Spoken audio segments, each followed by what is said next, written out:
ഈ കോൺഗ്രസ്സുകാരിനി എന്ന് നന്നാവുമെന്ന് ആരെങ്കിലും ഒന്ന് പറഞ്ഞു തരാമോ? അറിയാൻ മേലാത്തതുകൊണ്ട് ചോദിക്കുക.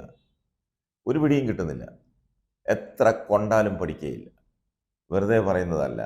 ഇവർക്ക് ഏകകക്ഷി ഭരണം വേണം. അതിന് ഓരോ കാരണം പറഞ്ഞ് കൂടെയുള്ള ഓരോരുത്തരെയും ചവിട്ടണം. ഓരോ കോൺഗ്രസ് നേതാക്കന്മാരും അതിനുള്ള കൊട്ടേഷൻ ഏറ്റെടുത്തിരിക്കുകയാണെന്നാണ് തോന്നുന്നത്. 2026 കൂടി കേരള കോൺഗ്രസിനെയും മുസ്ലിം ലീഗിനെയും ഒഴിവാക്കിയാൽ 2031 ഏകകക്ഷി ഭരണം സാധ്യമാകുമെന്നാണ് ഇവൻ്റെയൊക്കെ ഒരു തോന്നൽ. അതിനുള്ളിൽ ലീഗിനെ പിളർത്തി അതിലൊരു വിഭാഗത്തെ കോൺഗ്രസിൽ ലയിപ്പിച്ചാൽ ഏകകക്ഷി ഭരണം ഉറപ്പാക്കാമെന്നാണ് മനക്കോട്ട കിട്ടുന്നത്. മനപ്പായസത്തിന് മധുരം കുഴപ്പമില്ലെന്ന് കാരണവന്മാർ പറഞ്ഞിട്ടുള്ളത് കൊണ്ട് നമുക്ക് സമാധാനിക്കാം. ഒന്നാമത് സുധാകരൻ ഒരു വഴിക്കും സതീശൻ മറ്റൊരു വഴിക്കുമാണ്. അതിനിടയിൽ രമേശൻ നായർ തോന്നിയ വഴിക്കൊക്കെ സഞ്ചരിച്ച് മുഖ്യമന്ത്രിയാകാനുള്ള ശ്രമത്തിലുമാണ്. സുധാകരൻ്റെ തോന്നിവാസവും സതീശൻ്റെ തൻ പ്രമാണിത്വവും മൂലം കോൺഗ്രസ്സുകാർക്ക് മൊത്തത്തിൽ വട്ടുപിടിച്ചുവെന്നാണ് തോന്നുന്നത്. ഇതിനിടയിൽ കുത്തിത്തിരിപ്പുണ്ടാക്കാനുള്ള ശ്രമമാണ് രമേശൻ നായർ നടത്തുന്നത്.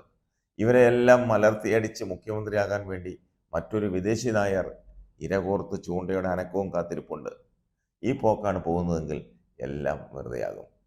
ഇടുക്കി DCC പ്രസിഡന്റിനെ പുറത്താക്കണമെന്ന് ലീഗിനെ മുന്നണിയിൽ നിന്ന് തന്നെ പുറത്താക്കണമെന്ന് ഇടുക്കി DCC പ്രസിഡന്റും പറയാൻ തുടങ്ങിയത് ആരുടെയൊക്കെയോ പിന്തുണയിലാണ്. ഒടുവിൽ തൽക്കാലം DCC പ്രസിഡന്റിനെ പുറത്താക്കി കാര്യപരിപാടി അവസാനിപ്പിക്കുമെന്നാണ് തോന്നുന്നത്. ആ രീതിയിലാണ് പോക്ക്. അതല്ലേ നടക്കാൻ പോകുന്നത്. ഒരു കൈ കൊണ്ട് തല്ലുകയും മറുകൈ കൊണ്ട് തലോടുകയും ചെയ്യുന്നതാണ് ഇവന്മാരുടെ ഒരു തന്ത്രം. ചോദിച്ചാൽ പറയും അത് DCC പ്രസിഡന്റിൻ്റെ തോന്നിവാസമാണെന്ന്. ഇതെല്ലാം ഇവന്മാരെല്ലാം കൂടി അറിഞ്ഞിട്ടുള്ള കാര്യമാണ്. ലക്ഷ്യം ഏകകക്ഷി ഭരണം തന്നെ. ഇതുപോലെ നന്ദിയും ഉപകാരസ്മരണയും ഇല്ലാത്തൊരു കൂട്ടരില്ല. ലീഗിൻ്റെ പുറത്ത് കയറിയെന്നാണ് ഈ നെകളിപ്പ് മുഴുവനെന്നുമുള്ള ബോധവും ഇവന്മാർക്കില്ല. പാർലമെൻറ്റിൽ 10 സീറ്റ് ഒരുമിച്ച് കിട്ടിക്കഴിഞ്ഞപ്പോഴേക്കും ഇവന്മാരുടെ സ്വഭാവം അങ്ങ് മാറി. ഇതെല്ലാം തങ്ങളുടെ മിടുക്കാണെന്നാണ് ഇവന്മാരുടെ ഒരു ധാരണ. ലീഗ് കൂടെ ഇല്ലായിരുന്നുവെങ്കിൽ കാണാമായിരുന്നു കളി. കേരളത്തിൽ അങ്ങോളം ഇങ്ങോളം ഒറ്റ സീറ്റിൽ പോലും ജയിക്കില്ലായിരുന്നു. ലീഗിനെ അടുത്ത തവണ മലപ്പുറം കൊണ്ട് ഒതുക്കാമെന്നാണ് ഇപ്പോൾ ഇവന്മാർ കണക്കൂട്ടി വെച്ചിരിക്കുന്നത്. ലീഗിനെ മാത്രമല്ല ഉന്നം വെച്ചിരിക്കുന്നത് കേരള കോൺഗ്രസിന് കൂടിയുള്ള ഒരു പാഠമാണ്. തൊടുപുഴയിൽ ലീഗിനെ ഇളക്കി LDFിൻ്റെ കൂടെ വിട്ടാൽ അവിടെ പൊലിയുന്നത് ജോസഫിൻ്റെ മോഹങ്ങളാണ്. ജോസഫിൻ്റെ കാലം ഒന്ന് കഴിഞ്ഞിട്ട് വേണം തൊടുപുഴ സീറ്റ് പിടിച്ചെടുക്കാനെന്ന് കരുതിയിരിക്കുമ്പോഴാണ് ജോസഫ് മകനെ കളത്തിലിറക്കാൻ നോക്കുന്നത്. അത് ഇവന്മാർക്ക് തീരെ അങ്ങോട്ട് സഹിക്കുന്നില്ല. അതുമാത്രമല്ല, കോട്ടയം ജില്ലയിലെ ഭൂരിപക്ഷം സീറ്റിലും മത്സരിച്ചുകൊണ്ടിരിക്കുന്നത് മാണി ഗ്രൂപ്പായിരുന്നു. അതൊന്ന് മാറ്റി പിടിച്ച് കോട്ടയം പിടിക്കാനാണ് കഴിഞ്ഞ തവണ മാണിപുത്രനെ പോലും ചവിട്ടി പുറത്താക്കിയത്. അപ്പോഴേക്കും അവിടെ അവകാശവാദവുമായി ജോസഫ് നിൽക്കുന്നു. ഇനി ഏറ്റുമാനൂരും ചങ്ങനാശ്ശേരിയും കൂടി ഏറ്റെടുത്തിട്ട് മോൻസിനെ ഒതുക്കി കാപ്പനെ കൂടി പോച്ച് പുറത്താക്കിയാൽ കോട്ടയം ജില്ല മൊത്തത്തിൽ ഇങ്ങ് വസൂലാക്കാം. അതോടുകൂടി ജോസഫ് ഗ്രൂപ്പിൻ്റെ കഥ കഴിയും. കഴിഞ്ഞ തവണ ഒത്തുപിടിച്ചിട്ടാണ് മോൻസിലും ജോസഫിലും നിർത്താൻ സാധിച്ചത്.